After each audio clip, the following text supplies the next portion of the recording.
Good evening friends. So பெரியாருக்கான classes பார்த்தோம். அதில் 1928 ரிவோல்ட்டுன்னு சொல்லக்கூடிய பத்திரிகை பெரியாரால் உருவாக்கப்பட்டது அப்படின்னு சொல்லி பார்த்தோம். இதோட தொடர்ச்சியாக 1929 இதனுடைய தொடர்ச்சியாக 1929 ஃபஸ்ட்டு செல்ஃப் ரெஸ்பெக்ட் மூமெண்ட்டோடைய that is first self respect movement session self respect movement session or conference முதல் சுயமரியாதை மாநாடு நடந்துச்சு 1929 முதல் சுயமரியாதை மாநாடு இந்த முதல் சுயமரியாதை மாநாடு எங்கே நடக்குது அப்படின்னா செங்கல்பட்டில். முதல் சுயமரியாதை மாநாடு எங்கே நடக்குது அப்படின்னு சொல்லி பார்த்தா செங்கல்பட்டில். இந்த மாநாட்டினுடைய தலைவர் யார் அப்படின்னு சொல்லி பார்த்தா அது சவுந்தரபாண்டியன். மாநாட்டினுடைய தலைவர் யார் அப்படின்னா சவுந்தரபாண்டியன். அப்போ இந்த முதல் சுயமரியாதை மாநாட்டில் என்னென்ன மாதிரியான விஷயங்கள் எல்லாம் பேசப்படுது, அவங்களோட டிமாண்ட்ஸ் என்னன்னு கேட்பாங்க. கோரிக்கைகள் என்னென்ன கோரிக்கைகள்லாம் வைக்கிறாங்க அப்படின்னா, ஃபஸ்ட்டு சுயமரியாதை திருமணங்கள் பண்ணுங்க அப்படின்னு சொல்கிறாங்க. செல்ஃப் ரெஸ்பெக்ட் மேரேஜஸ், சுயமரியாதை திருமணங்கள். அது என்ன சுயமரியாதை திருமணம் அப்படின்னா, அங்கே ஐயர் தேவையில்லை, தாலி தேவையில்லை, மந்திரம் தேவையில்லை, ஜென்ரலாக நடக்கக்கூடிய அந்த திருமணம் இல்லாமல் ஆணுக்கு பெண்ணுக்குமான விருப்பத்தை முன்மொழிஞ்சு ஒரு திருக்குறள் சொல்லியோ அல்லது தமிழில் இருக்கக்கூடிய வேறு ஏதாவது நானூறு குறுந்தொகை போன்ற பாடல்கள் பாடியோ தங்களுக்கு விருப்பமான ஒரு பெரிய மனுஷங்க, அது அவங்க அப்பா அம்மாவாக இருக்கலாம், இல்லை சமூகத்தில் இருக்கக்கூடிய ஒரு பெரிய நபராக இருக்கலாம், வயது முதிர்ந்தவர்களாக இருக்கலாம், அவங்க மூலயமா அவங்கள வச்சு பண்ணக்கூடிய திருமணம் தான் சுயமரியாதை திருமணம். சரிங்களா? ஏன்னா அந்த சமஸ்கிருத மந்திரங்களுக்கான எதிர்ப்பை அவங்க வெளிப்படுத்துகிறாங்க. ரெண்டாவது பார்த்தீங்கன்னா ஆன்டி காஸ்ட் மேரேஜ்.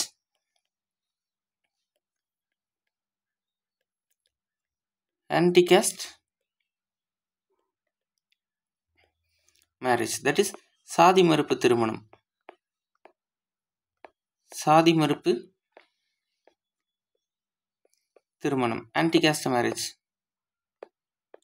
இல்லைனா இன்டர் காஸ்ட் மேரேஜ், சாதி கலப்பு திருமணம்னு சொல்லுவாங்க. பட் ஆனால் இன்டர் காஸ்ட் மேரேஜ் அப்படின்றது நம்ம அந்த வார்த்தையை பயன்படுத்த வேண்டிய அவசியமே கிடையாது. இன்டர் காஸ்ட் அப்படின்னா இப்போ அந்த கலப்புன்னு ஒன்று வந்துடுது இல்லையா? அப்படின்றப்ப அங்கே ஒன்று சாதின்னு ஒன்று இருந்தால் தானே அங்கே கலப்புன்னு ஒன்று ஏற்படுறதுக்கு. அப்படி இல்லாத ஒன்றா கலப்புன்னு சொல்ல வேண்டிய அவசியம் இல்லை. சாதி மறுப்பு திருமணம் இரண்டாவது கோரிக்கையாக அவங்க வைக்கிறாங்க. ரைட்டா? அப்போது சாதி மறுப்பு திருமணம்னு பார்க்குறப்போ பல்வேறு விதமான சிக்கல்கள் இருக்குது. இந்த சாதி மறுப்பு திருமணத்தில் என்ன இஷ்யூ அப்படின்னு சொல்லி பார்த்தா, இங்கே ஆண் என்ன சாதி அதுதான் இங்கே பிரச்சனை. வெறுமனே சாதி மறுப்பு திருமணம் அப்படின்றது அது வெறும் சாதி மட்டும் கிடையாது. அதுக்குள்ளே இருக்கிறது என்னென்னா ஆணாதிக்கம். ஆண் என்ன சாதி அப்படின்றது தான் இங்கே கேள்வி. பெண் என்ன ஜாதின்றது இங்கே கணக்கு கிடையாது. இதுவே ஒரு இடைநிலை சாதி பிசிஆர் எம்பிசியில் இருக்கிற ஒரு பையன் ஒரு எஸ்சிஎஸ்டியில் இருக்கக்கூடிய பெண்ணை திருமணம் பண்ணிட்டாங்க அப்படின்னா அது ஓரளவுக்கு பிறகு ஒரு வருஷத்துலேயே 2 வருஷத்துலேயே அந்த திருமணம் ஏற்றுக்கொள்ளப்படுது. பல நபர்கள் அப்படி வாழவும் செய்கிறாங்க. ஆனால் ஒரு எஸ்சிஎஸ்டியில் இருக்கக்கூடிய ஒரு பையன் ஒரு பிசிலையோ ஒரு எம்பிசிலையோ ஒரு பெண்ணை திருமணம் செஞ்சுட்டான் அப்படின்னா அந்த இடத்துல அங்கே அது கொலையில் தான் முடியுது. அது ஒன்று அந்த பையனை கொண்டாடுறாங்க, அப்படி இல்லைன்னா அந்த பெத்த பொண்ணையே கொண்டாடுறாங்க. இப்போ தஞ்சாவூரில், உடுமலைப்பேட்டையில் பல இடங்கள்லாம் அந்த மாதிரி சம்பவம் நம்ம ரியல் டைமில் பார்க்க முடியுது. அப்போ இங்கே வெறுமனே சாதி மட்டும் பிரச்சனை இல்லை, இதோடு தொடர்புடையது எது அப்படின்னா ஆணாதிக்கமும் சேர்ந்து வருது இல்லையா? அப்போது இந்த சாதி ஒழிப்பு போராட்டத்தில் முதல் களப்போராளிகளே யார் அப்படின்னா காதலர்கள் தான். அப்படி தான் நம்ம புரிஞ்சுக்க முடியும். அதை தான் பெரியார் தன்னுடைய முதல் சுயமரியாதை இயக்க மாநாட்டில் சாதி மறுப்பு திருமணம் அப்படின்னு சொல்லி முன்மொழிகிறாரு. மூணாவது அவங்களோட கோரிக்கை என்ன அப்படின்னா பெண் சுதந்திரம், உமன் ஃப்ரீடம். பெண் சுதந்திரம். அப்போ சுதந்திரம் அப்படின்றது எனக்கு பிடிச்சதை மட்டும் செய்வேன் அப்படின்றத தாண்டி எனக்கு பிடிக்காததை நான் செய்ய மாட்டேன் அப்படின்றது பெண் சுதந்திரமாக இங்கே பார்க்கப்படுது. எனக்கு இப்போ அந்த பெண் சுதந்திரம் அப்படின்னு சொல்லும் பொழுதே அப்போ அந்த சுதந்திரம் பெண்ணுக்கு மட்டும், இங்கே ஆண் சுதந்திரம்னு ஒன்று பேசவே கிடையாது. நம்ம யாரும் ஆண் சுதந்திரம் ஆணுக்கான சுதந்திரம்னு பேசுகிறதே கிடையாது. ஆனால் பெண் சுதந்திரம் பெண்ணுக்கான சுதந்திரம்லாம் பேசுகிறோம் அப்படின்னா அப்போ இந்த சுதந்திரத்தை வச்சிருக்கிறது யார், அல்லது அந்த சுதந்திரத்தை இந்த பெண்கள் யாருக்கிட்ட இருந்து வாங்கிக்க போகிறாங்க? அப்படி எந்த பிரிட்டிஷ்காரன் இங்கே இந்த பெண்ணுக்கு மட்டும் தனியாக சுதந்திரம் கொடுக்க போகிறான்? தட் இஸ் இந்தியாவில் இருக்கக்கூடிய ஆண்கள் எல்லாம் பிரிட்டிஷ்காரன் மாதிரியும் பெண்கள் எல்லாம் ஏதோ இந்தியர்கள் மாதிரியும் அடிமைப்பட்டு கிடந்த மாதிரியும் இந்திய விடுதலை சுதந்திரத்துக்காக போராடினது தாண்டி இப்போ பெண் சுதந்திரம் அப்படின்னு ஒன்று தனியாக ஒன்று போராட வேண்டிய சூழல் ஏற்பட்டுருச்சு. அப்போ இந்த பெண் சுதந்திரம் அப்படின்றது என்ன அப்படின்னா, இயல்பாக ஒரு ஆண் தன்னோடு இருக்கக்கூடிய சக பெண்ணை ஒரு எங்கள் வீட்டு குலதெய்வம், என்னோட சாமி அப்படிலாம் நினைக்காம ஒரு சக மனுஷியாக நினச்சான்னாலே போதும், அங்கே பெண் சுதந்திரம் கிடச்சிரும். இந்த பெண்ணு தான் எங்கள் வீட்டோட எல்லாமே தெய்வம், அந்த அந்த பிளா பிளா பிளா ஸ்டோரிஸ்லாம் விட்டு ஒதுக்கிட்டு, இது எனக்கு நிகரான எனக்கு சமமான ஒரு பெண்ணு, எனக்கு இருக்கக்கூடிய உணர்வு அத்தனையும் அவளுக்கும் இருக்குது அப்படின்ற அந்த சமநிலை புரிதலுக்கு ஒரு ஆண் எந்த இடத்துல வரானோ அதுதான் பெண் சுதந்திரம். அங்கே பெண் சுதந்திரத்தை கொடுக்க வேண்டிய தேவை கிடையாது. அது இயற்கையாக இயல்பாக ஏற்படக்கூடியதாக இருக்கும். ரைட்டா? அடுத்தது பெண் உரிமை, ஹியூமன் ரைட்ஸ், பெண் உரிமை. அப்போ பெண் உரிமை அப்படின்றது என்னென்னா, இந்த சமூகத்தில் அது ஆணாக இருக்கலாம், பெண்ணாக இருக்கலாம், திருநங்கையாக இருக்கலாம், யாராக இருந்தாலும் ஒரு விஷயத்தை ஒருத்தவன் செய்வதற்கான உரிமை இருக்குது அப்படின்னா அந்த விஷயத்தை எல்லாரும் செய்யணும். இப்போ ஒரு ஆண் படிப்பதற்கான உரிமை இருக்குது அப்படின்னா அது பெண்ணும் படிக்கணும். ஒரு ஆண் வேலைக்கு போவதற்கான உரிமை இருக்குது அப்படின்னா அங்கே பெண்ணும் வேலைக்கு போக வேண்டிய சூழல் இருக்குது. அதுதான் உரிமை. அப்படின்னு பார்க்குறப்போ உங்களுக்கு என்ன உரிமை வழங்கப்பட்டதோ அல்லது உங்களுக்கு எதெல்லாம் நீங்கள் உரிமைன்னு சொல்லி என்ஜாய் பண்ணிட்டு இருக்கீங்களோ அந்த உரிமை எனக்கும் இருக்குன்னு ஒரு பெண்ணுக்கு சொல்லக்கூடியது தான் பெண் உரிமை. ஆனால் அந்த உரிமை என்பது ஆக்கப்பூர்வமான, மிக ஆக்கப்பூர்வமான உரிமையாக இருக்கணும். நான் ஒரு ஒரு ஒரு ஆண் வந்து ஸ்மோக் பண்ணுவான், அப்போ நானும் ஸ்மோக் பண்ணுவோம் அப்படின்னா அதை நம்ம உரிமையில் எடுத்துக்க முடியுது. ஏன்னா அந்த இடத்துல ஸ்மோக் பண்ணுறது அப்படின்றது ஆண் பண்ணாலும் தப்பு. ஒரு ஆண் குடிப்பான் நானும் குடிப்பேன் அப்படின்னா அந்த இடத்துல அதை ஏற்றுக்கவே முடியுது. ஏன்னா அது அந்த அந்த தப்பை ஆண் பண்ணாலும் தப்பு. அப்போ ஆணே தப்பு பண்ணுறான்றப்போ அதை நானும் பண்ணுவேன்றது தேவை கிடையாது. அதை பெரும்பாலும் யாரும் பண்ணுறது கிடையாது. சிலர் அதை வந்து செய்கிறாங்க, அதை செய்கிறாங்க. இது எந்த இடத்துல பாதிப்பை கொடுக்குது அப்படின்னா, இந்த சிகரெட் அடிக்கிறதுக்கு தான், இந்த சரக்கு அடிக்கிறதுக்கு தான் பெரியார் போராடினாரா அப்படின்னா அந்த பெண் விடுதலைக்கான பெரியாருடைய போராட்டத்தை இழிவுபடுத்திடுது. அப்போ உரிமை என்பது, பெண்ணுடைய வளர்ச்சி என்பது ஆண் செய்யக்கூடிய அத்தனை துறைகளிலும் இருக்கணும். விண்வெளி, இப்போ சுனிதா வில்லியம்ஸ் இப்போ தான் வந்திருக்காங்க, நம்ம கிளாஸ் எடுக்கிற இந்த தேதிக்கு நாள் வந்திருக்காங்க இல்லையா? அப்படின்னு பார்க்குறப்போ இது எவ்வளோ பெரிய விஷயம். 9 மாதம் அவங்க விண்வெளியில் இருந்துட்டு வந்திருக்காங்க. இந்த மாதிரி எல்லா துறைகளிலும் பெண் ஆணுக்கு நிகராக அல்லது ஆணை விட ஒரு படி மேலே போகணும் அப்படின்னா போகணும். அதுதான் பெரியாருடைய கனவு. என்ன சொல்ல போனால் பெரியாருடைய பழைய ஸ்பீச்சஸ் எல்லாம் நீங்கள் எடுத்து பார்த்தீங்கன்னா தெரியும். அங்கே பெரியார் ரொம்ப அழகாக யூடியூப்லேயே இருக்கும், எடுத்து பாருங்கள். பெண்கள் நீங்கள்லாம் சந்திர மண்டலத்துக்கு போகணும்னு பெரியார் பேசி வச்சிருப்பாரு. அந்த வீடியோ இன்னமும் இருக்குது. அப்படி பெரியார் சந்திர மண்டலத்துக்கு போங்கன்னு பெண்களை சொன்னது இன்னைக்கு நிகழ்காலத்தில் நடந்திருக்கு. சந்திர மண்டலத்தில் போனது மட்டும் இல்லை, 9 மாதம் உயிர் வாழ்ந்துட்டு அந்த பெண் இன்னைக்கு திரும்ப வந்திருக்காங்க. அப்படிப்பட்ட பெண் உரிமை தான் இங்கே தேவைப்படுதே தவிர ஆண் செய்யக்கூடிய தவறுகளிலும் நான் வந்து உரிமை எடுத்து பண்ணுற அந்த பெண் உரிமை நமக்கு தேவையில்லை. ஆக்கப்பூர்வமான பெண் உரிமை, அந்த ஆக்கப்பூர்வமான பெண் உரிமை தான் ஆணையும் மாற்ற வல்லது. சரிங்களா? அப்போ அஞ்சாவதா இவங்க பேசக்கூடிய விஷயம் என்ன அப்படின்னா விதவை மறுமணம், விடோரி மேரேஜ். 5வது விஷயம் விதவை மறுமணம். அப்போ இந்த விதவை மறுமணம் அப்படின்றது, இந்த விதவை அப்படின்ற சொல்லுக்கு பின்னாடியே அரசியல் இருக்குது. இந்த விதவை அப்படின்றது ஒரு பெண் பத்திரிகையில் எழுதுறாங்க, விதவைன்ற சொல்லுல கூட எங்களுக்கு பொட்டு வைப்பதற்கான உரிமை கிடையாது அப்படின்ற மாதிரி ஒரு பெண் பத்திரிகை எழுதுறாங்க. அந்த இடத்துல கலைஞர் கருணாநிதி என்ன சொல்றாரு அப்படின்னா, நீங்கள் வந்து விதவைன்னு யூஸ் பண்ணாதீங்க. விதவை அப்படின்றது சமஸ்கிருத வார்த்தை, அதுக்கு தமிழில் கைம்பெண் அப்படின்னு ஒரு வார்த்தை அழகாக இருக்குது. தமிழ் என்ன இருக்குது, கைம்பெண் அப்படின்னு அழகாக இருக்குது. நீங்கள் ஒரு பொட்டு கிடையாதுமா, 2 பொட்டு வச்சுக்கலாம் அப்படின்னு இவ்வளோ பெரிய அரசியலை ரொம்ப எளிதாக கலைஞர் சொல்லியிருப்பார். அப்போ இந்த விஷயத்தை விதவை மறுமணம்னு நம்ம பார்த்தோம் அப்படின்னா இந்த இடத்துல நல்லா கவனிச்சிங்கன்னா தெரியும், விதவை தான் உண்டே தவிர விதவை இருக்காங்க, ஆனால் விதவன் கிடையாது. விதவன் இருக்க மாட்டான். விச் மீன்ஸ் இணை இறந்துட்டாங்க, அதாவது கணவன் இறந்துட்டான்னா பொண்ணு விதவி ஆடுற அப்படின்னா, மனைவி இறந்துட்டா கணவனு விதவன் ஆயிடுறான் இல்லையா? அவனும் அப்படி விதவனாக மாறிடணும் இல்லை? அவன் ஏதாவது வெள்ளை சட்டை, வெள்ளை வெட்டி, இல்லை கருப்பு சட்டை, இல்லை இது வேறு ஏதாவது ஒரு கலரில் அவன் தன்னை அடையாளப்படுத்திக்கணும் இல்லை? பொண்ணுக்கு மொட்டை அடிச்சு விட்டாங்க, பொட்டு பூ வைக்கக்கூடாதுன்னு சொன்னாங்க, புடவை வெள்ளை புடவை தான் கட்டணும்னு சொன்னாங்க, வீட்டை விட்டு வெளில வரக்கூடாதுன்னு சொன்னாங்க. அப்போ இந்த கண்டிஷன்ஸ் எல்லாம் இந்த எதிர்பாலினமாக இருக்கக்கூடிய ஆணுடைய மனைவி இறந்து போனாலும் விதவன்னு அவனுக்கு ஒரு பேர் வச்சு கொடுக்கணும்ல? அப்படி கொடுக்கல. ஏன் அப்படின்னா அதுதான் மேல் டாமினன்ஸ். அப்போ வெறுமனே அது ஒரு சாதிய கட்டமைப்புன்றதை தாண்டி அதற்கு பின்னாடி ஒளிஞ்சிருக்கக்கூடிய விஷயம் முழுக்க ஆணாதிக்கமும் ஒரு பங்காக இருக்குது. அதனால தான் விதவை இருக்கிற இடத்துல விதவன் அப்படின்னு ஒருத்தவன் கிடையாது. அப்போ இந்த விதவை மறுமணத்தை முதல் சுயமரியாதை இயக்கத்தில் பெரியார் பேசுவதற்கான காரணம் அதுதான். அப்போது ஒரு ஒரு குழந்தை அந்த காலகட்டத்தில் பெரியார் தடிஸ் இந்த விஷயங்கள்லாம் நடக்கக்கூடிய காலகட்டத்தில் 10 வயசில் கல்யாணம் பண்ணிச்சுட்டு குழந்தைக்கு 12 வயசில் புருஷன் செத்து போயிட்டான் அப்படின்னா 90 வயசு வரை அந்த குழந்தை அனாதையாக வாழணுன்ற சூழல் இருந்துச்சு. அப்படி வாழ முடியாது கட்டாயமாக. அப்படி இருக்கிறப்ப அந்த ஒரு பாதிக்கப்பட்ட பெண்ணுக்காகவும் பேசக்கூடியது தான் விதவை மறுமணம். 6வதா அந்த முதல் சுயமரியாதை இயக்கத்தில் அவங்க என்ன விஷயத்தை கோரிக்கை முன்வைக்கிறாங்க அப்படின்னு சொல்லி பார்த்தா equal property rights. Equal property rights, சம சொத்துரிமை. இது நம்ம வெறுமனா ஆண் பெண்ணுக்கான சம சொத்துரிமை அப்படின்றது தான் விஷயம். பட் ஆனால் நம்ம அதோட சுருக்கிடக்கூடாது. ஆண் பெண் அப்படின்ற அந்த ஒரு வட்டத்துக்குள்ளே மட்டுமே நம்மளை சுருக்கிடக்கூடாது. ஏன்னா அதையும் தாண்டி இங்கே 3ஆம் பாலினத்தவர்கள் இருக்காங்க, திருநங்கைகள் இருக்காங்க, திருநம்பிகள் இருக்காங்க. அப்போ அவங்களும் ஒரு அப்பா அம்மாவுக்கு பிறந்தவங்க தான், அந்த குடும்பத்தில் பிறந்தவங்க தான். அந்த குடும்பத்தில் இருக்கக்கூடிய ஆணுக்கும் பெண்ணுக்கும் சம சொத்துரிமை இருக்குது அப்படின்னா அந்த குடும்பத்தில் இருக்கக்கூடிய திருநங்கைக்கும் சம சொத்துரிமை இருக்குது. அப்போது நம்ம முதல்ல ஒரு ஆணோ ஒரு பெண்ணோ திருநங்கையாவோ திருநம்பியாவோ மாறிட்டாங்க அப்படின்னா அவங்கள அந்த குடும்பத்துக்குள்ளே அந்த வீட்டுக்குள்ளே அவங்கள வாழ வைக்கிறதே ஒரு பெரிய சவாலாக இருக்குது. ஏன்னா ரொம்ப ஈஸியாக வெளியில் துரத்திடுறோம், அதெல்லாமே நடந்துகிட்ருக்கு. அப்படிப்பட்ட சூழலில் அவர்களுக்கான சொத்துரிமை, அவர்களுக்கான வேலை உரிமையை பற்றியும் பேச வேண்டியது இருக்குது. இதில் குறிப்பாக நீங்கள் தமிழ்நாட்டு எடுத்துக்கிட்டிங்கன்னா 2022 குரூப் 4 கிட்டத்தட்ட 152 திருநங்கைகள் எக்ஸாம் எழுதியிருக்காங்க. இந்தியாவிலேயே இந்த நம்பரில் அதிக அளவு ஒரு காம்படிட்டிவ் எக்ஸாம், ஒரு போட்டித் தேர்வு எழுதின மாநிலம் எது அப்படின்னா அது தமிழ்நாடு தான். அதில் ஒரு சிக்கல் என்ன அப்படின்னு சொல்லி பார்த்தா இந்த திருநங்கைகளுக்கு தனியாக ஒரு கேட்டகரி கிடையாது. எம்பிசியில் இருக்கக்கூடிய 115 சாதியில் 36C அப்படின்ற இடத்துல திருநங்கையை வச்சுருக்காங்க. எம்பிசியோடைய ரிசர்வேஷனில் 36C அப்படின்ற இடத்துல திருநங்கைகளுக்கான இடஒதுக்கீடு வழங்கப்படுது. அப்படி பார்க்குறப்ப இந்த திருநங்கையில் ஒருத்தவங்க கூட வேலை வாங்க முடியலை. ஏன்னா 36Cன்னு வர்றப்போ அது ரொம்ப ரேர், அது கிடைக்காது. ஏன்னா இங்கே இருக்கக்கூடிய திருநங்கைகள் வந்து சாதியின் ரீதியான ஒடுக்குமுறைக்கு உள்ளாக்கப்பட்டிருக்காங்களா அப்படின்னா கிடையாது. அவங்க பாலினத்தின் ரீதியான ஒடுக்குமுறைக்கு தான் உள்ளாக்கப்பட்டிருக்காங்க. அப்போ அவங்களுக்கு பாலின அடிப்படையில் ஒரு 1% ரிசர்வேஷன் கொடுத்தா அவங்கள மேம்படுத்துவதற்கான சூழல் ஏற்படும், குறிப்பாக தமிழ்நாட்டில். ஏன்னா தமிழ்நாட்டில் அதிக அளவில் திருநங்கைகள் படிக்கிறாங்க, வேலைக்கு போக முன்மொழிகிறாங்க, சுய தொழில் செய்கிறாங்க, பிஸ்னஸ் பண்ணுறாங்க.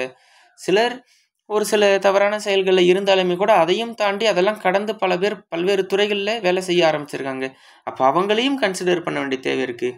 ஒரு 1% தனியாகவே 3ஆம் பாலினத்தவர்ன்ற ஒரு ரிசர்வேஷன் இருந்துச்சுன்னா 69% 70 மாற்றலாம், மாற்ற முடியும். இன்னைய தேதிக்கு மாற்ற முடியுமான்னா கான்ஸ்டிடியூஷனலாகவே மாற்ற முடியும். அப்படின்ற பட்சத்தில் அதை இந்த அரசாங்கம் கொடுத்தா, நாமெல்லாம் அதற்கான குரல் கொடுத்தா அவர்களுக்கான ஒரு வாழ்வாதாரத்தை ஏற்படுத்துவதற்கான சூழல் இருக்குது. அப்போ சொத்துரிமை அப்படின்றது ஆண் பெண்ணுக்கு மட்டும் கிடையாது, திருமணத்துக்கும் உண்டு, திருநங்கைக்கும் உண்டு. இதெல்லாம் தான் முதல் சுயமரியாதை இயக்க மாநாட்டில் பெரியார் வைக்கிறாரு. சுயமரியாதை திருமணம் பண்ணிக்கோங்க. சுயமரியாதை திருமணம்னா ரொம்ப சிம்பிள். ஒரு பெண் தனக்கான கணவனை தான் தேர்ந்தெடுப்பது.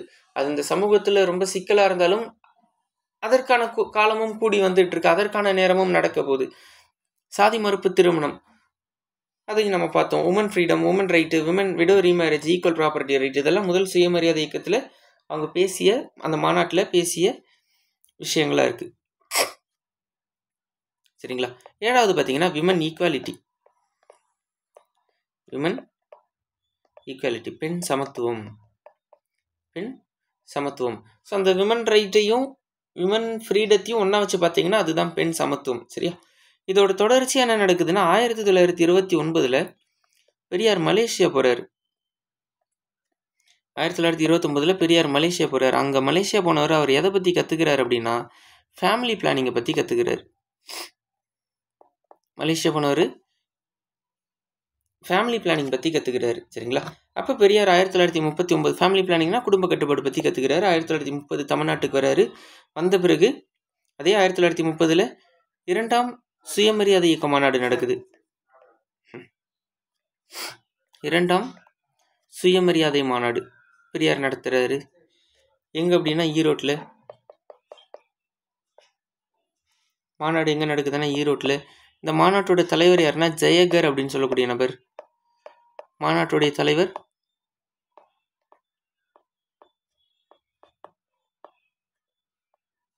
ஜெயகர். இவர் வந்து பார்த்தீங்கன்னா பூனாலிருந்து வந்திருப்பார். பூனாலிருந்து வந்திருப்பார் இந்த மாநாட்டுக்கு. சரிங்களா? அப்போ இந்த 2ஆம் சுயமரியாதை இயக்க மாநாட்டில் பெரியார் வந்து என்னென்ன விதமான கோரிக்கைலாம் வச்சாங்க? 2ஆம் சுயமரியாதை மாநாட்டுடைய டிமாண்ட்ஸ் என்ன அப்படின்னா ஃபஸ்ட்டு யூத் ரைட்ஸ். இளைஞர் மாநாடு, தட் இஸ் இளைஞர் உரிமைகள், யூத் ரைட்ஸ். இளைஞர் உரிமைகள்.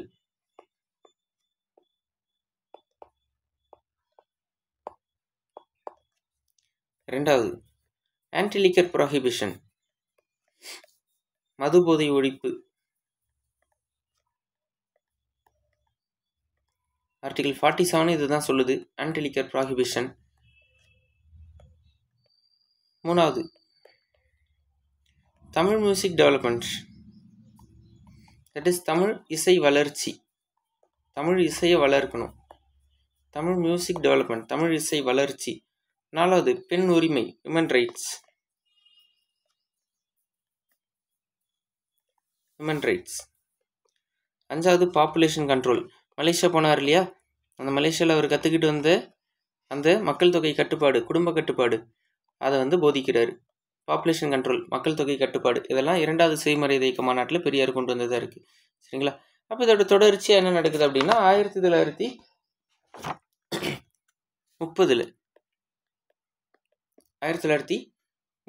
சரிங்களா, ஐரோப்பிய நாடுகளுக்கு பெரியார் பயணம் செய்வார். யூரோப்பியன் கண்ட்ரிஸ்,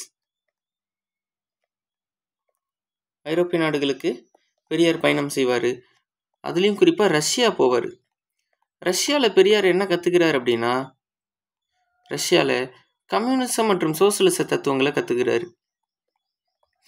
கம்யூனிசம் மற்றும் சோசியலிச தத்துவங்களை பெரியார் கற்றுக்கிறாரு. சரிங்களா? கம்யூனிசம் மற்றும் சோசியலிச தத்துவங்களை கற்றுக்கிறாரு. அப்படி ரஷ்யாவுக்கு போன பெரியார் 1931 தமிழ்நாட்டுக்கு வர்றாரு.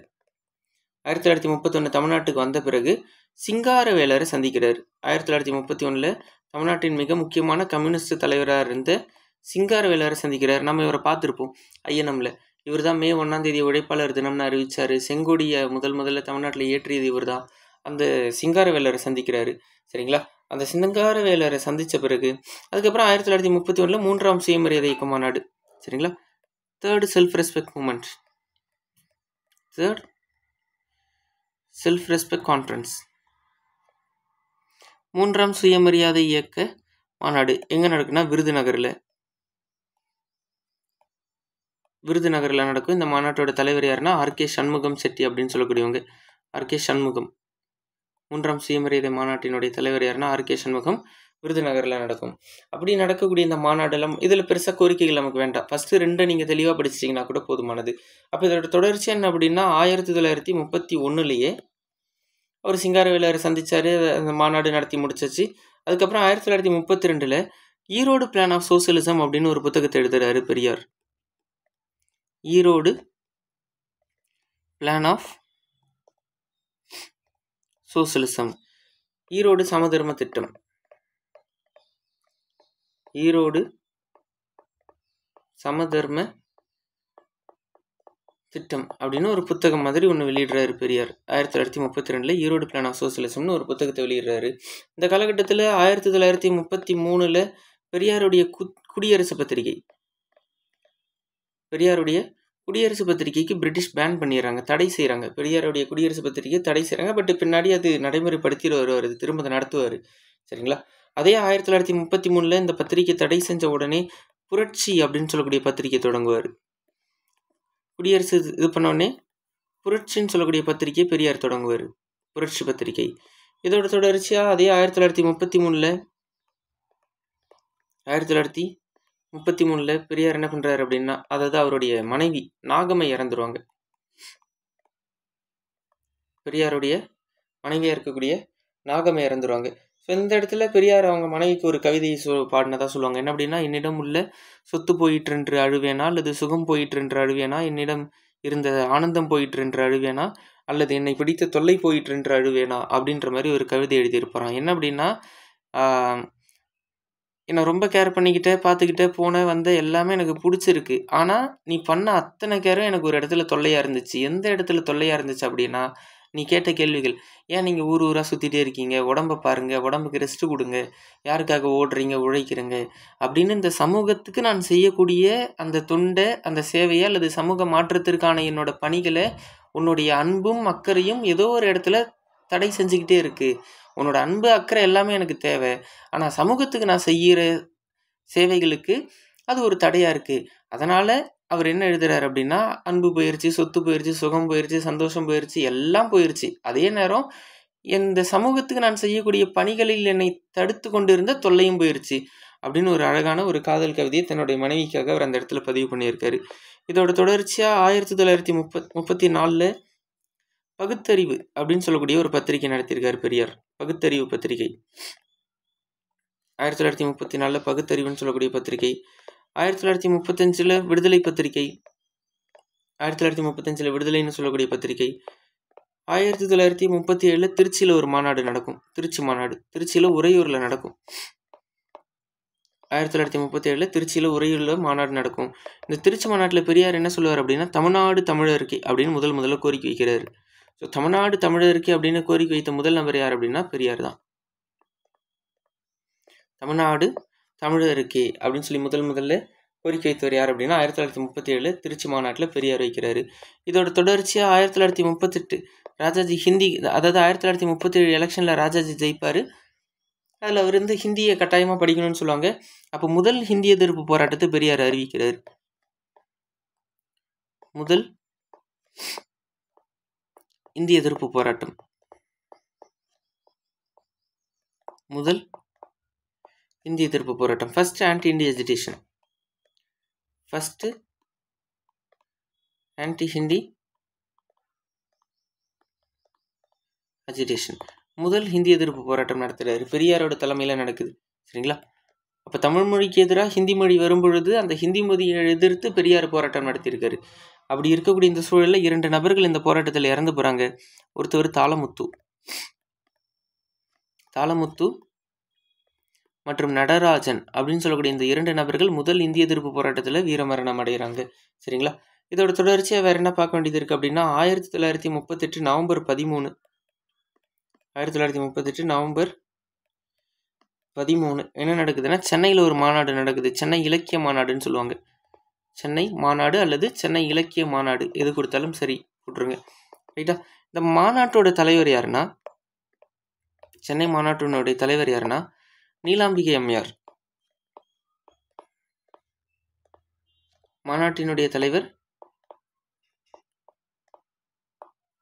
நீலாம்பிகை அம்மையார். இந்த நீலாம்பிகை அம்மை யார் அப்படின்னா மறைமலை அடிகளுடைய மகள். மறைமலை அடிகளுடைய மகள். இந்த மறைமலை அடிகள் யார் அப்படின்னா தனி தமிழ் இயக்கத்தின் தந்தை அப்படின்னு சொல்லுவாங்க. தனி தமிழ் இயக்கத்தின் தந்தை, தனி தமிழ் இயக்கத்தின் தந்தை அப்படின்னு சொல்லுவாங்க. அப்போ தனித்தமிழ் இயக்கத்தின் தந்தையாக இருக்கக்கூடிய மறைமலை அடிகளாருடைய மகள் நீலாம்பிகை அம்மையார் தலைமையேற்று நடத்திய சென்னை இலக்கிய மாநாட்டில் தர்மாம்பாள் அப்படின்னு சொல்லக்கூடியவங்க 1938 நவம்பர் 13 அன்னைக்கு ஈவே ராமசாமிக்கு, தட் இஸ் ஈவேரா என அழைக்கப்படக்கூடிய ஈவே ராமசாமிக்கு பெரியார் அப்படின்னு சொல்லி பட்டம் கொடுக்குறாங்க. அப்போ பெரியாருக்கு பெரியார் என பட்டம் வழங்கியது யார் அப்படின்னா தர்மாம்பாள். 1938 நவம்பர் 13 இந்த சம்பவம் நடக்குது. அப்போது இந்த இடத்துல என்ன விஷயம் அப்படின்னா, பெரியார் ரொம்ப தெளிவாக ஒரு விஷயம் சொல்கிறாரு.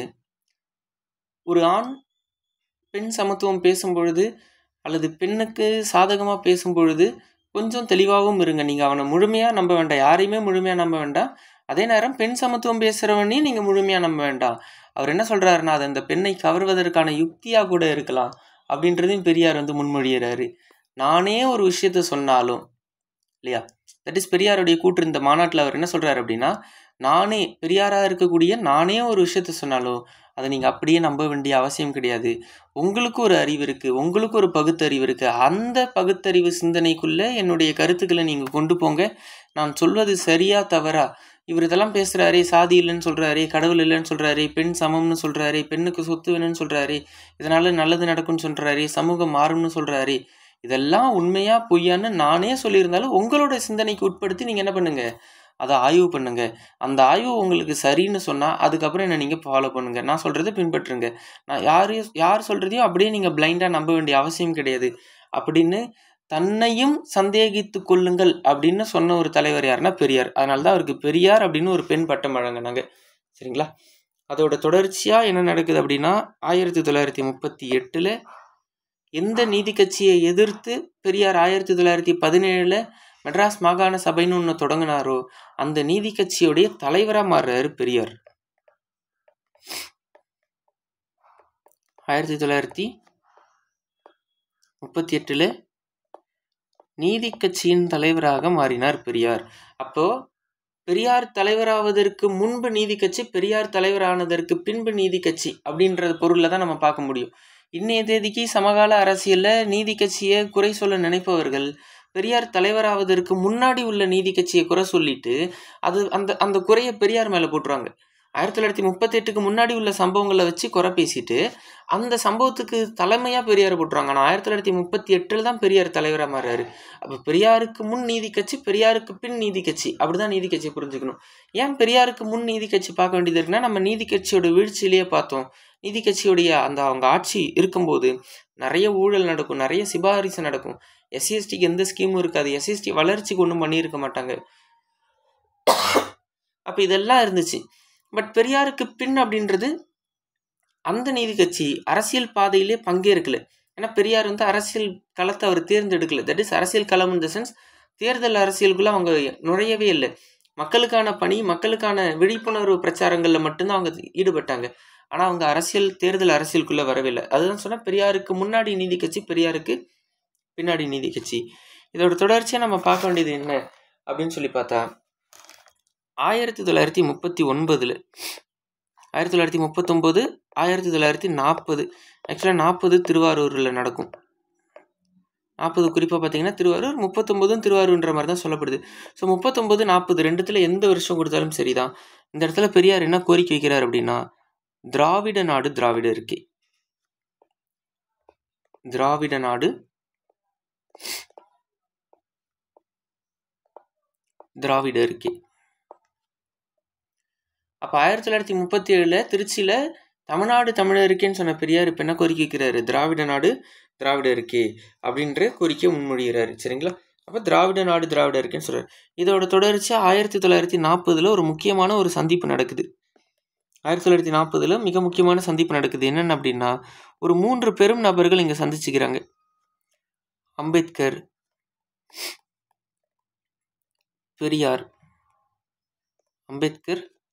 பெரியார் மற்றும் முகமது அலி ஜின்னா. அம்பேத்கர், பெரியார் மற்றும் முகமது அலி ஜின்னா இந்த 3 பேரும் சந்திச்சுக்கிறாங்க. பெரியார் கூட அங்கே யார் இருப்பா அப்படின்னா அண்ணா. சந்திப்புக்கு அண்ணாவுக்கு சம்மந்தம் கிடையாது. ஆனால் அண்ணா அம்பேத்கருக்கும் பெரியாருக்குமான ஒரு டிரான்ஸ்லேட்டராக போயிருப்பார். பெரியாருக்கு ஆங்கிலம் தெரியாது, அம்பேத்கருக்கு தமிழ் தெரியாது. அப்போ இவங்க 2 பேருக்கும் மொழியாக்கம் செய்வதற்காக கூட போனவர் யாருன்னா அண்ணா. 1940 ஒரு மிகப்பெரிய சந்திப்பாக பார்க்கப்படுது.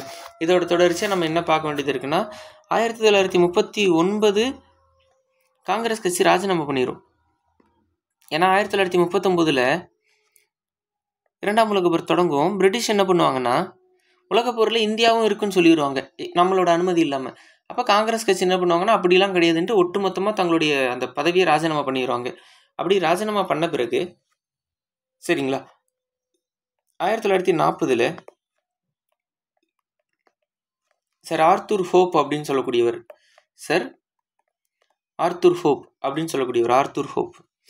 இவர் என்னன்னா மெட்ராஸோட கவர்னராக இருக்கார். ஆர்த்தர் ஹோப் அப்படின்னு சொல்லக்கூடிய என்னவா இருக்கார் அப்படின்னா மெட்ராஸோடைய கவர்னராக இருக்கார். இவர் என்ன பண்ணுறாருன்னா, பெரியார்கிட்ட நீங்கள் முதலமைச்சராக பதவி ஏற்றுக்கோங்கன்னு சொல்கிறாரு. இவர் என்ன பண்ணுறாரு அப்படின்னா, பெரியார்கிட்ட நீங்கள் முதலமைச்சராக பதவி ஏற்றுக்கோங்க அப்படின்னு சொல்கிறாரு. பட் ஆனால் பெரியார் அதை மறுத்துறாரு. எந்த இடத்துலையும் பெரியார் அந்த அரசியல் பதவிகளை விரும்பினாரா விரும்பலையான்றதை தாண்டி அவர் அதை ஏற்றுக்கல. என்ன காரணம் அப்படின்னா, தேர்தல் அரசியலுக்குள்ளே, வாக்கு அரசியலுக்குள்ளே வரும்பொழுது ஒரு சில சமரசங்கள் செய்ய வேண்டிய தேவை ஏற்படும். அது யாராக இருந்தாலும், எவ்வளோ பெரிய அரசியல் தலைவராக இருந்தாலும் சரி, தேர்தல் அரசியல்னு உள்ளே வந்துட்டா, வாக்கு அரசியல்னு உள்ளே வந்துட்டா, ஒரு சில சமரசங்களை அவங்களோட கொள்கைகள் இருந்தோ அல்லது அவங்களுடைய கோட்பாடுகளில் இருந்தோ சில சமரசங்களை ஏதோ ஒரு இடத்துல செஞ்சு தான் ஆகணும். அப்படி செஞ்சால் மட்டும்தான் அவங்க வெற்றியை நோக்கி போக முடியும். அப்போ தன்னுடைய கொள்கைகளிலிருந்து ஒரு துளியும் நான் கீழே இறங்கிட முடியாது அப்படின்றதுனாலவே மக்கள் கூட மட்டுமே என்னோட பயணம் இருக்கணுன்றதுக்காகவே பெரியார் வந்து தேடி வந்த முதலமைச்சர் பதவியே வேண்டான்னு சொல்லி தூக்கி போட்டு வர்றாரு. ரைட்டா? அப்போ இதை தாண்டி பெரியாருக்கு வேற என்ன பார்க்க வேண்டியது இருக்குன்னா 1944 ஆகஸ்ட் 27 ரொம்ப முக்கியமான பாயிண்ட். 1944 ஆகஸ்ட் 27 சேலத்தில் ஒரு மாநாடு நடக்குது. சேலம் கான்ஃபரன்ஸ் மாநாடு எங்கே நடக்குதுன்னா சேலத்தில். இந்த சேலம் மாநாட்டில் தான் பேரை மாற்றுறாங்க பெரியார் அவர்கள். என்ன பேர் அப்படின்னா நீதி கட்சி அப்படின்னு சொல்லக்கூடிய பேர் திராவிடர் கழகம் அப்படின்னு சொல்லி பேரை மாற்றுறாங்க. நீதி கட்சி அப்படின்னு சொல்லக்கூடிய பேர் என்னென்னு மாற்றுறாங்க அப்படின்னா திராவிடர் கழகம், திராவிடியன் அசோசியேஷன் அப்படின்னு சொல்லி பேர் மாற்றம் செய்கிறாங்க. இது இன்னைய தேதி வரைக்கும். இன்னைய தேதிக்கு திராவிடர் கழகத்தோட தலைவர் யாருன்னா கி வீரமணி. இன்னைய தேதிக்கு திராவிடர் கழகத்துடைய தலைவர் யாருன்னா வீரமணி. சரிங்களா? அப்போ இதோட தொடர்ச்சியாக வேற என்ன பார்க்க வேண்டியது இருக்குன்னா பெரியாருக்கும் அண்ணாவுக்கும் ஏற்படக்கூடிய ஒரு சில கருத்து முரண்கள். 1940 மதுரையில் வைகை நதி கரையோரம் கருப்பு சட்டை மாநாடு நடத்துவார் பெரியார். மதுரையில் வைகை நதி கரையோரம் கருப்பு சட்டை மாநாடு நடத்துவார் பெரியார். Black shirt conference.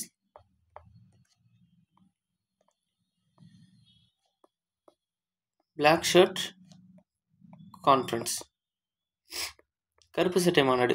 இந்த மாநாட்டு திடல் வேற அண்ணா போயிடுவார். அண்ணா கலந்துக்க மாட்டார். மாநாட்டுக்கெல்லாம் போயிடுவார். வாசல் வேற போயிட்டாருன்னு கூட சொல்கிறாங்க. ஆனால் அண்ணா என்ன பண்ணல, நாட் பார்ட்டிசிபேட், கலந்துக்கல. என்ன ரீசன் அப்படின்னா அண்ணாவுக்கு கருப்பு சட்டை அணிவதில் பிடிக்காது. அவருக்கு பிடிக்காது. அது வெறுமனே கலர் சார்ந்து கிடையாது. அதுக்கு பின்னாடி அவங்க ஒரு சில அரசியல் தத்துவங்களை நம்புறாங்க. கருப்புன்றதுக்கு அவங்க ஒரு ஐடியாலஜி வச்சுருக்காங்க. பெரியார் ஒன்று வச்சிருக்காரு, அண்ணா ஒன்று வச்சிருக்காரு. அண்ணாவை எப்பயுமே நீங்கள் ஒயிட் அண்ட் ஒயிட்டில் தான் பார்க்க முடியும். பெரியார் எப்பயுமே நீங்கள் கருப்பில் தான் பார்க்க முடியும். அப்போ அந்த நிற அரசியலில் வாக்கு அரசியல், உணவு அரசியல், நிற அரசியல், உலக அரசியல் அப்படின்னு பல்வேறு விதமான பிரிவுகள் இருக்குது. அதில் இந்த இடத்துல பெரியாருக்கும் அண்ணாவுக்குமான முரண் எங்கே ஏற்படுது அப்படின்னா நிற அரசியல் அப்படின்னு சொல்லி புரிஞ்சுக்க முடியுது. அப்போ நிற அரசியல்னா இன்னைய தேதிக்கு இந்தியாவில் இடதுசாரி சிந்தனைக்கு ஒரு 3 நிறத்தை வச்சு நீங்கள் அரசியல் படுத்திட முடியும். என்னென்ன அரசியல் அப்படின்னு சொல்லி பார்த்தீங்கன்னா ப்ளூ அப்படின்னு எடுத்துக்கிட்டிங்கன்னா நீங்கள் அது அம்பேத்கரிய இயக்கம்னு புரிஞ்சுக்க முடியும். நிற அரசியலில் ப்ளூன்னு சொல்லி எடுத்துக்கிட்டிங்க அப்படின்னா அதை நீங்கள் அம்பேத்கர் இயக்கம்னு புரிஞ்சுக்க முடியும். கருப்புன்னு எடுத்துக்கிட்டிங்கன்னா பெரியாரிய அரசியல் அப்படின்னு சொல்லி புரிஞ்சுக்கலாம். கருப்புன்னு எடுத்துக்கிட்டிங்கன்னா பெரியாரிய அரசியல்னு புரிஞ்சுக்கலாம். ரெட்டுன்னு எடுத்துக்கிட்டிங்கன்னா நீங்கள் கம்யூனிசம் அப்படின்னு சொல்லி புரிஞ்சுக்கலாம். நிறத்துக்கு பின்னாடி இருக்கக்கூடிய அரசியல், வெறும் கலரை வச்சு மட்டுமே ஒரு கட்சியோடைய கோட்பாடுகளை நம்மளால் கண்டுபிடிச்சிட முடியும். கலரையோ அல்லது அவங்க பயன்படுத்தக்கூடிய வாசகங்களை வச்சு அவங்க யார், அவங்களோட கோட்பாடு என்ன, அவங்களோட கொள்கை என்ன அப்படின்னு நிறத்தை வச்சே நம்மளால் என்ன பண்ணிட முடியும், ஒருத்தவங்களை ஈஸியாக ப்ரெடிக்ட் பண்ணிட முடியும். அப்போ இந்த நிற அரசியல் காரணமாக பெரியாருக்கும் அண்ணாவுக்கும் முதல் கருத்து முரண் ஏற்படுது. அது கருப்பு சட்டை மாநாடு வைகை நதி கரையோரம் நடக்கக்கூடியது. இதோட தொடர்ச்சியாக 1947 ஆகஸ்ட் 15 1947 ஆகஸ்ட் 15 இண்டிபெண்டன்ஸ் டே, இந்தியாவுக்கான விடுதலை நாள். இந்தியாவே கொண்டாடுது, அண்ணாலாம் வெகு விமரிசையாக கொண்டாடுங்க அப்படின்னு சொல்லிடுறாரு. அப்போ பெரியார் ஒன்று என்ன சொல்கிறாரு அப்படின்னா it is a black day, கருப்பு தினம் அப்படின்னு சொல்லிடுறாரு. ஸோ இதுக்கான காரணத்தையும் நம்ம பல முறை பார்த்துட்டோம். பெரியார் என்ன சொல்கிறாரு அப்படின்னா ஆட்சி மாறினாலும் காட்சி மாறல, இங்கே வந்து பிரிட்டிஷ் கையிலேருந்து ஆட்சி மாறி அது பிராமின் கையில் போகுது அப்படின்னு ஒரு விஷயத்தை முன்மொழிஞ்சார். அது உண்மையாகவும் கூட அன்னைய காலகட்டத்தில் இருந்துச்சு அப்படி தான் நம்ம புரிஞ்சுக்க முடியும் இல்லையா? அப்போ ஏன்னா காங்கிரஸ் என்பதே அந்த 1950களில் பிராமணர்களின் கூடாரமாக தான் இருந்துச்சு. அதனால தான் மண்டல் கமிஷனை நடைமுறை செய்ய முடியல, காக்காக்கள் ஏற்கிற நடைமுறை செய்ய முடியல, பாலிட்டியில் பார்த்தோம். அப்போ பல்வேறு விஷயமான சூழல்கள், செண்பகம் துரைராஜன் வழக்கு பார்த்தோம். அப்போ பெரியார் சொன்னது அந்த இடத்துல உண்மையாக தான் இருந்திருக்கு. அப்போ இந்த பாயிண்ட்டை நம்ம ஐஎன்எம்லையும் பெருசாக டீகோட் பண்ணிட்டோம். யூனிட் 8 தொடக்கத்தில் அயோத்திதாசர் பார்க்குறப்ப இந்த பாயிண்ட்டை நம்ம தெளிவாக பேசிட்டோம். ரைட்டா? அப்போ இதோட தொடர்ச்சியாக வேறு என்ன முரண்பாடு? அப்போ இந்த இடத்துல பெரியாருக்கும் அண்ணாவுக்கும் ஒரு முரண். நான் வந்து கொண்டாடுங்கன்னு சொல்கிறேன், நீங்கள் கருப்பு தினம்னு சொல்கிறீங்க, அந்த மாதிரியான முரண். இந்த முரணெல்லாம் தாண்டி 1948 செகண்ட் ஆன்டி ஹிந்தி அஜிடேஷன் நடக்கும். தட் இஸ் இரண்டாவது ஹிந்தி எதிர்ப்பு போராட்டம். இரண்டாவது ஹிந்தி எதிர்ப்பு போராட்டம் நடக்கும். அதில் பெரியாரும் அண்ணாவும் ஒன்றா சேர்ந்து கலந்துப்பாங்க. இதோட தொடர்ச்சியாக நடக்கக்கூடியது என்ன அப்படின்னா 1949 பெரியார் மணியம்மை திருமணம். பெரியார்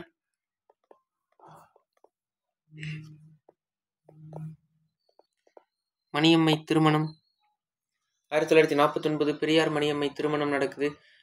இந்த திருமணத்தின் போது பெரியாருக்கு கிட்டத்தட்ட 70 வயது, மணியம்மைக்கு 28 அல்லது 30 என்ற மாதிரி சொல்கிறாங்க. அப்போ இன்றளவும் பெரியாரை வந்து கருத்தியலாக அணுக முடியாத, பெரியாருடைய கோட்பாடுகளை அவருடைய ஐடியாலஜியை ஃபேஸ் பண்ண முடியாத சில அற்பர்கள் என்ன பண்ணுவாங்க அப்படின்னா, பெரியாரை வந்து இந்த பாயிண்ட்டை சொல்லி தான் ப்ளேம் பண்ணுவாங்க. என்ன அப்படின்னா, அவர் வந்து 70 வயசில் கல்யாணம் பண்ணிக்கிட்டாரு சின்ன பொண்ணு அப்படின்ற மாதிரிலாம் சொல்லுவாங்க. அந்த 70 வயசில் கல்யாணம் பண்ணி அவர் உடல் சுகத்தையோ அல்லது ஒரு குழந்தையோ பெற்றுக்கிட்டாரா அப்படின்னா கிடையாது. அவர் பண்ண திருமணம் எதுக்காக அப்படின்னா, பெரியார் ஒரு மிகப்பெரிய பணக்காரர், செல்வந்தர். அப்படிப்பட்ட பெரியாருடைய சொத்துக்களை பாதுகாக்கணும். எதுக்காக பாதுகாக்கணும் அப்படின்னா, அதை அடுத்த தலைமுறைக்கு கடத்தணும். யார் அந்த அடுத்த தலைமுறைன்னா நம்ம தான். இன்னைய தேதிக்கு பெரியாருடைய அத்தனை சொத்துக்களும் பெரியார் மணியம்மை கல்வி நிறுவனங்களாக மாறி இருக்கு. அதில் பல்லாயிரக்கணக்கான மாணவர்கள் பல ஸ்காலர்ஷிப்ஸோடு படிச்சுட்டு இருக்காங்க. அது அத்தனைக்கும் காரணம் பெரியார் செஞ்ச திருமணம். திருமணம் பண்ணி தான் சொத்தை காப்பாற்ற முடியுமானா ஆமாம். அன்னைய தேதிக்கு இருந்த சட்டத்தின்படி உங்களோட சொத்தை நீங்கள் இன்னொரு நபருக்கு கைமாற்றணும் அப்படின்னா, அது உங்களுக்கு பிறந்த குழந்தையாக இருக்கணும், அல்லது உங்களோட மனைவியாக இருக்கணும், இல்லை உங்கள் அப்பா அம்மாவாக இருக்கணும். அந்த மாதிரி தான் இருக்கணுமே தவிர அண்ணன் தம்பிக்கோ அல்லது கட்சிக்காரங்களுக்கோ அல்லது ஃப்ரெண்ட்ஸுக்கோலாம் எழுதி வைக்க முடியாது. இன்னைய தேதிக்கு நீங்கள் யாருக்குனாலும் எழுதி வச்சிட முடியும், சொத்தை கடத்திட முடியும். அன்னைய தேதிக்கு இருந்த சட்டத்தின்படி பிரிட்டிஷுக்கு மட்டும்தான் நிலம் போகும். இப்போ ஒன்று பெரியார் அவரோட மனைவிக்கு கொடுக்கணும், இல்லைனா அவரோட குழந்தைக்கு கொடுக்கணும். பெரியாருக்கு குழந்தை இல்லை, மூத்த மனைவி இறந்துட்டாங்க. அப்போ பெரியார் கல்யாணம் பண்ணால் மட்டும்தான் அவரோட சொத்தை பாதுகாத்துக்க முடியும். அந்த காரணத்துக்காக செஞ்ச திருமணம் தான் பெரியார் மற்றும் மணியம்மை திருமணம். பெரியார் திருமணம் பண்ண இதில் என்ன சொல்லுவாங்கன்னா, இந்த மணியம்மை வந்து பெரியாருடைய வளர்ப்பு மகள்லாம் சில அறிவாளிகள் சொல்லுவாங்க. ஆனால் அது கிடையாது. பெரியாருடைய நண்பருடைய பொண்ணு அந்த பொண்ணு மணியம்மை. அதை திருமணம் பண்ணுறாங்க. திருமணம் பண்ண பிறகு மொத்த சொத்தையும் மணியம்மை பேருக்கு மாத்துறாரு. அதுக்கப்புறம் அது காலப்போக்கில் அவர் இறந்தும் போகிறாரு.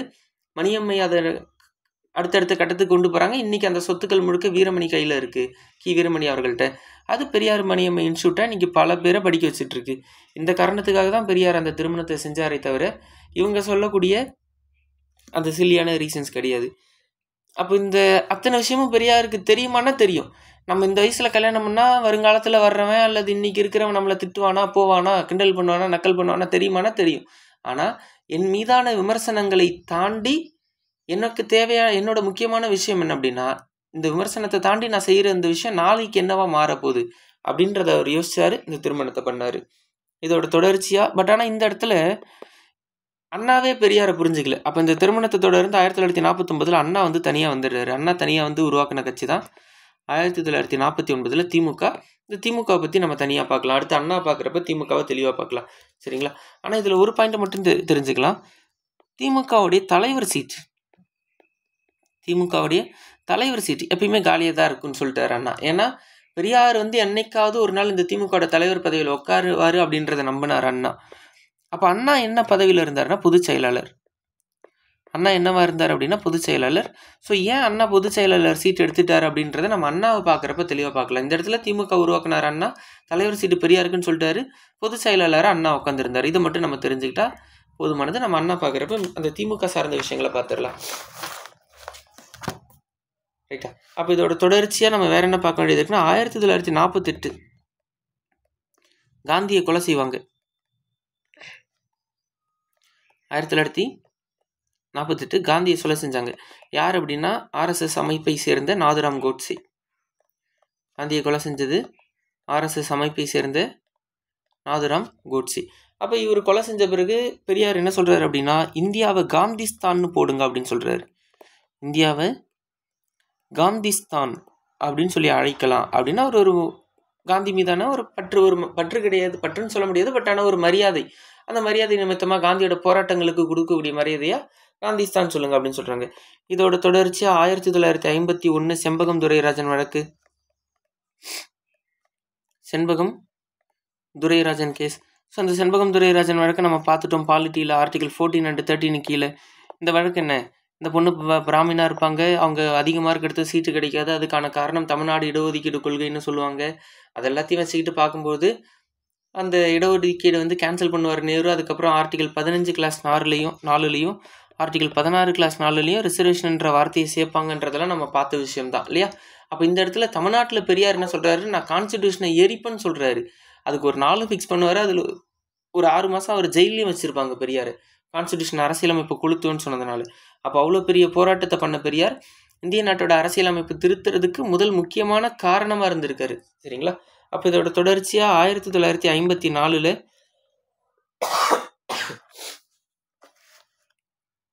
மியான்மரில் 1954 1954 மியான்மரில் என்ன நடக்குது அப்படின்னா பெரியாரும் அம்பேத்கரும் மீண்டும் ஒரு முறை சந்திச்சுக்கிறாங்க. பெரியார் மற்றும் அம்பேத்கர். ஆக்சுவலாக மியான்மரில் என்ன நடக்குதுன்னா புத்த மத மாநாடு நடக்கும். மியான்மரில் புத்த மத மாநாடு. இந்த புத்த மத மாநாட்டில் தான் பெரியாரும் அம்பேத்கரும் சந்திக்கிறாங்க மறுமுறை. அப்படி பல முறை சந்திச்சிருப்பாங்க. அதில் இந்த மாநாட்டு சந்திப்பு ரொம்ப முக்கியம். ஏன்னா இந்த 1954 அம்பேத்கர் அறிவிச்சிருப்பாரு என்ன அப்படின்னா, நான் பௌத்த மதத்துக்கு மாற போகிறேன் அப்படின்னு சொல்லிட்டு, பௌத்தத்துக்கு. ஆனால் எப்போ மாறுவார் அப்படின்னா 1956 அக்டோபர் 14 மாறி இருப்பார். அவர் இறக்கிறதுக்கு ஒரு 2 மாதம் கிட்டத்தட்ட முன்னாடி மாறி இருப்பார். பட் ஆனால் அவர் அறிவிச்சது 1954 அறிவிச்சிருப்பார். இதை பற்றின உரையாடல் நடக்கும் அம்பேத்கருக்கும் பெரியாருக்கும். நீங்கள் ஏன் மதம் மாறுறீங்கன்னு அப்படின்னு அம்பேத்கர் பெரியார் கொஷின் பண்ணுவார். அப்போ அவங்களுக்குள்ள ஒரு சின்ன கருத்து முரண் அப்படின்னா கோச்சிக்கிட்டேன், சண்டை போட்டுக்கிட்டேன் அப்படிலாம் கிடையாது. உங்களோட கருத்து நீங்கள் நிற்கிறீங்க, என்னோட கருத்தில் நான் நிற்கிறேன். பட் அந்த கருத்து சார்ந்த ஒரு சின்ன விவாதம் நடக்குது. அப்போ அம்பேத்கர் என்ன சொல்கிறாருன்னா, இந்து மதம் என்பதே சாதிய படிநிலைகளால் கட்டமைக்கப்பட்ட ஒரு கோட்டை தான். அந்த சாதின்ற ஒன்றை பிடுங்கிட்டிங்கன்னா ஹிந்துன்ற ஒரு மதமே கிடையாது. அப்போ இந்த மதமே எனக்கு தேவையில்லை, நான் அந்த மதத்திலிருந்து பௌத்தத்துக்கு மாற போகிறேன். இந்த பௌத்தம் எனக்கு சுதந்திரம், சமத்துவம், சகோதரத்துவத்தை போதிக்குது. ஸோ நான் மதம் மாற போகிறேன்னு அம்பேத்கர் சொல்லிடுறாரு. பெரியார் என்ன சொல்கிறாருன்னா, நீங்கள் இந்த மதத்துக்குள்ளே இருந்தால் தானே இந்த மதத்தில் உள்ள கெட்ட விஷயங்களை அல்லது ஏற்றத்தாழ்வுகளை எதிர்த்து பேச முடியும். நீங்கள் வேறு மதத்துக்குள்ளே போயிட்டீங்கன்னா இந்த மதத்தில் உள்ள பிரச்சனை ஏன் வேறு மதத்துக்காரர் வந்து பேசுகிறாரு அப்படின்னு உங்களை தனியாக ஒதுக்கிடுவாங்க அப்படின்னு சொல்கிறாங்க. அப்போ பெரியாரோட ஸ்டாண்டு அந்த மதத்துக்குள்ளே இருந்தால் தான் அந்த மதத்தில் உள்ள நல்லது கெட்டதை பேச முடியும். அம்பேத்கருடைய ஸ்டாண்டு இந்த மதத்தில் சாதின்னு ஒன்று எடுத்துட்டிங்கன்னா இந்த மதமே கிடையாதுன்றது. அப்படி 2 பேருக்குள்ளே இந்த கருத்து முரண் இருந்தாலும் 2 பேரும் கடைசி வரை நண்பர்கள் தான். அவங்களோட ஸ்டாண்டில் அவங்கவுங்க ரொம்ப ஸ்ட்ராங்காக இருந்தாங்க. அப்போ இதோட தொடர்ச்சியாக 1957 வினோபா பாவே பெரியாரை சந்திப்பார். வினோபா பாவே யாரை சந்திக்கிறா? பெரியாரை சந்திக்கிறாரு. யார் இந்த வினோபா பாவே? இவரை நம்ம ஆல்ரெடி பார்த்தோம் ஐயனம்ல. முதல் தனிநபர் சத்தியாகிரகம் செய்தவர். முதல் தனிநபர் சத்தியாகிரகம். ஸோ ஃபஸ்ட்டு தனிநபர் சத்தியாகிரகம் செஞ்சவர்னா வினோபா பாவே. செகண்ட் யாருன்னா அது வந்து நேரு அவர்கள். இந்த வினோபா பாவேக்கு வேறு எதாவது சொல்லலாமா அப்படின்னா பூமிதான இயக்கம் அப்படின்னு ஒன்று நடத்தியிருப்பார். பூமிதான இயக்கம் தட் இஸ் பூம்தான் மூமெண்ட் அப்படின்னு சொல்லுவாங்க. பூம்தான் மூமெண்ட், பூமிதான இயக்கம் அப்படின்னு சொல்லிட்டு ஒன்று நடத்துகிறாரு. இதோட தொடர்ச்சி 1959 ராஜாஜி ஒரு கட்சி ஆரம்பிப்பார், சுதந்திரா பார்ட்டி. ஸோ ராஜாஜி பார்க்குறப்ப அதை நம்ம தெளிவாக பார்க்கலாம். ஐயனம்ல தலைவர்களில் பார்க்கலாம். ராஜாஜியோடைய சுதந்திரா பார்ட்டி, சுதந்திரா கட்சி. இந்த கட்சிக்கு பெரியார் ஆதரவு கொடுப்பார், பெரியார் சப்போர்ட் பண்ணுவார். ஏன்னா திமுக மீதான ஒரு சின்ன கருத்து முரண்பாடு அல்லது அண்ணா மீதான கோபமாக கூட இருக்கலாம். பெரியார் வந்து இந்த சுதந்திர கட்சியை ஆதரிக்கிறார், திமுக கடுமையாக எதிர்ப்பார் பெரியார் அவர்கள். ரைட்டா? அப்போ இதோட தொடர்ச்சியாக 1967 அண்ணா முதலமைச்சராக மாறுவார் முதல் முறையாக. திமுக 1967 ஆட்சியை பிடிக்குது. அப்படி முதலமைச்சராக மாறின அண்ணா நேராக எங்கே போகிறார் அப்படின்னா திருச்சி போகிறாரு. திருச்சி போய் யாரை சந்திக்கிறாருன்னா பெரியாரை சந்திக்கிறார். திருச்சி போய் அண்ணா யாரை சந்திக்கிறாருன்னா பெரியாரை சந்திக்கிறார். பெரியார் இந்த இடத்துல கொஞ்சம் மனம் கலங்கி பேசுவாராம். இந்த மாதிரி உன்னை நான் தொடர்ச்சியாக திட்டிகிட்டு இருந்தேன், உன்னை தொடர்ச்சியாக விமர்சனம் பண்ணிட்டு இருந்தேன், ஆனால் நீ முதலமைச்சரானோன்னு என்னை தான் வந்து சந்திக்கிற, உன்னோட கட்சியோட தலைவர் பதவி எனக்கு தான் விட்டு காலியாகவே வச்சிருக்க. அந்த மாதிரிலாம் அவங்களுக்குள்ள ஒரு உரையாடல் நடக்கும். ரைட்டா? இதோட தொடர்ச்சியாக பெரியாருக்கு என்ன பார்க்க வேண்டியது இருக்குன்னா 1970 பெரியார் உண்மை அப்படின்னு சொல்லக்கூடிய பத்திரிகை நடத்துவார். பெரியாருடைய பத்திரிகை 1970 உண்மை பத்திரிகை. பெரியாருடைய பத்திரிகைகளை காலவரிசைப்படுத்தி கேட்டுருவாங்க கொஷினா. சரிங்களா? இதோட தொடர்ச்சியாக 1970 மறுபடியும் யுனெஸ்கோ இந்த அமைப்பு என்ன பண்ணுறாங்கன்னா பெரியாருக்கு தெற்காசியாவின் சாக்ரட்டிஸ் அப்படின்னு சொல்லி பேர் கொடுக்குறாங்க. தெற்காசியாவின் சாக்ரட்டிஸ் அப்படின்னு சொல்லி பட்டம் கொடுக்குறாங்க. தெற்காசியாவின் சாக்ரட்டிஸ் ஆஃப் சவுத் ஏஷியா அப்படின்னு சொல்லி பட்டம் கொடுக்குறாங்க. 1973 டிசம்பர் 24 பெரியார் இறந்துடுவார். இதோட தொடர்ச்சியாக கடைசியாக 1973 டிசம்பர் 24 பெரியார் மரணம் அடைவார். ஹெர்னியா அப்படின்னு சொல்லக்கூடிய நோயினால். என்ன நோய் அப்படின்னா அது ஒரு சிறுநீரக தொற்று நோய். ஹெர்னியா அப்படின்னு சொல்லக்கூடிய நோயினால். அப்போ கிட்டத்தட்ட 94 வயது வரை தன்னுடைய வாழ்நாள் முழுக்க பெண் சமத்துவம், பெண் உரிமை, சாதிய தீண்டாமை ஒழிப்பு, இந்த மாதிரியான சமூக சேவை அல்லது சமூக நல்லிணக்க, சமூக ஒற்றுமை, சமூக சமத்துவம், இந்த மாதிரியான விஷயங்களுக்காக தன்னுடைய வாழ்க்கையை அர்ப்பணித்த ஒரு மாமனிதர் பற்றிய தெளிவான பாயிண்ட்ஸை பார்த்தோம் எக்ஸாம் பாயிண்ட் ஆஃப் வியூவில். ஸோ அடுத்ததாக யூனிட் 8ல் உள்ள அடுத்தடுத்த தலைப்புகளை அறிஞர் அண்ணாவை பார்க்கலாம். சரியா? தேங்க்யூ.